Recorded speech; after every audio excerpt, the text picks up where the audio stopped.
আসসালামু আলাইকুম ভিউয়ার্স। আমি গতকালকে ময়মনসিংহ থেকে নোয়াখালী রসুলপুর গ্রামে আসি আমি আবার আপুর সাথে। তো আমার আপু একজন মিডওয়াইফ, তিনি একটি হসপিটালে চাকরি করেন। তো আমি তার সাথেই আসি নোয়াখালী বেগমগঞ্জ রসুলপুর স্বাস্থ্য কমপ্লেক্সে। তো এখানে আসার পর কয়েকটা জিনিসের সাথে আমি আসলে সত্যি খাপ খাওয়াতে পারছি না।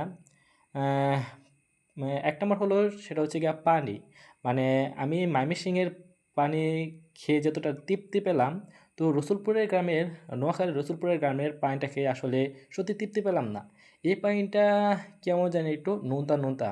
আমার কাছে মনে হচ্ছে কি এমন জানেন, মানে একটা গ্লাসে আমি মিনারেল ওয়াটার নিলাম আর সাথে কিছু চিনি দিলাম, সরি সরি, সাথে কিছু লবণ দিলাম, দুটো একসাথে মিক্সকার করে ওই পানিটা খাইলাম, মানে এমন হচ্ছে। আর এখানে যে পরিবেশ, আলহামদুলিল্লাহ আমার কাছে ভালোই লাগলো। আমি তো আসছি বর্ষার সিজন এসে দেখলাম যে ধান খেতের যে জমিগুলা সেগুলো আসলে জলে পরিপূর্ণ হয়ে গেছে এবং চারিদিকে দেখলাম যে শাপলা, আর এখানে যে মাছের কোনো অভাব নাই। মানে আসলে যেখানে পানি সেখানে মাছ। আর আমাদের ওদিকে কেমন ছিল, পানি ছিল বাট মাছ ছিল না। কিন্তু এখানে আসলে সত্যি কেমন জানি এই বিষয়টা আমাকে অনেক ভাবিয়ে তুলো যে আহ, পানি যতটুকু ঠিক মাছ ততটুকুই।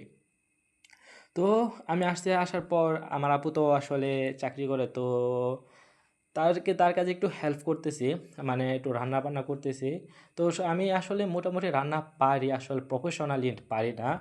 তো তার জন্য রান্না করতেছি এই নোয়াখালী থেকে মাছ, মানে বিলের যে মাছটা সেটাই, সম্ভবত সেটা হচ্ছে গিয়া কালবাউস।